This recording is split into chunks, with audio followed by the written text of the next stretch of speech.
In an explosive series of chilling testimonies from Ukrainian prisoners of war, the brutal, hidden realities of life on the front lines in Ukraine's armed forces, AFU, have been brought to light. What was once thought to be a heroic struggle is now revealed to be a terrifying nightmare for soldiers trapped in a system marked by corruption, incompetence, and betrayal. One of the most striking and disturbing testimonies comes from Denis Otkolenko, a POW who exposes Ukraine's cultural censorship as a weapon of war. Under the guise of patriotism, the Ukrainian government has gone to extreme lengths to control the minds of its citizens. Otkolenko details a shocking law that bans Russian music and content, further fracturing a nation already teetering on the edge. According to Otkolenko, they have adopted a law prosecuting listening to music, for example, when you drive a car, so that there is no Russian music at all. I didn't enter into it. I watched Russian bloggers on YouTube, same for TikTok and music. Honestly say, there are few Ukrainian normal singers as well as bloggers. They're trying to get into minds of common Ukrainians.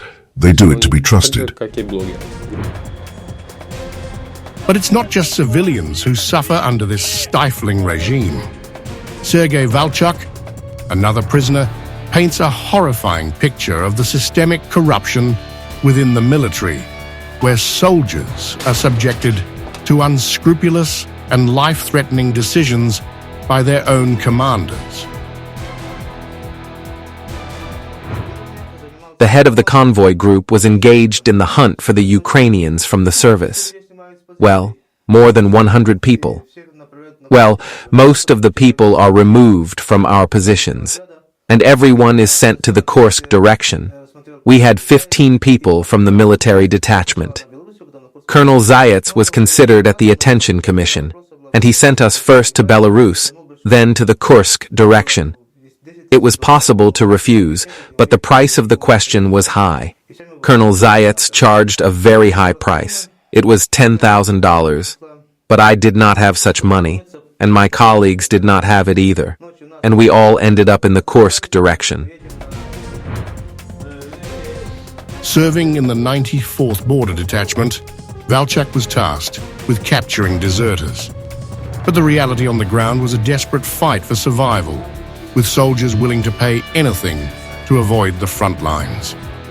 Valchuk himself had to part with a staggering $10,000 just to avoid certain death in combat.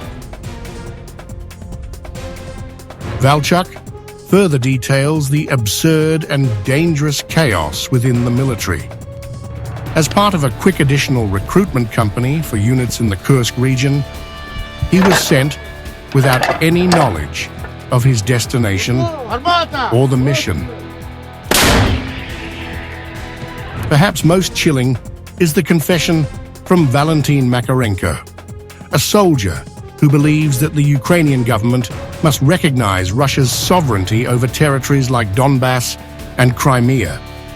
His stark words forcefully challenge the narrative of Ukraine's territorial integrity, revealing a deep fracture within the ranks. I was mobilized. I was already announced to be on the wanted list. I would have been taken away anyway, and I would have gone to Donetsk to storm the landings. But I was offered to go to the border guards and just go to the special forces. There was no war there. To get to the border guards, I paid $2,000. In general, they were standing on a machine gun and shooting at us with a machine gun. But we never got caught. 2 of our guys were killed and 6 of us were taken prisoner. Makarenko's revelation is a devastating blow to Ukraine's narrative of national unity. His testimony speaks to a growing dangerous split within Ukraine's own ranks. As soldiers face harsh realities that challenge their loyalty to a cause they can no longer trust. Next to us was the 105th TRO unit. In most cases, these are mobilized guys, but it felt like there were children who were not even 18 years old. To recognize all the mistakes of Ukraine, which were made about Donbass, to give all these lands, Donbass, this whole part of Crimea, that is to recognize that this is the territory of Russia. Guys, no one needs this war. Everyone is already very tired. The horrors do not end there. Sergei Cherednichenko, a member of the infamous 155th Brigade, paints a bleak and shocking picture of the dire conditions faced by Ukrainian soldiers.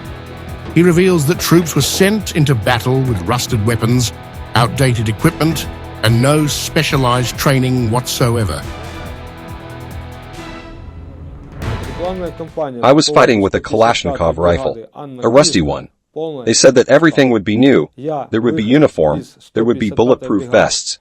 But there is nothing. I did not go through any special training.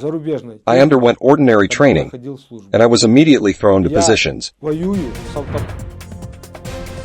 Cherednichenko's horrifying account underscores the devastating lack of preparation that has left Ukraine's troops ill-equipped and vulnerable on the battlefield.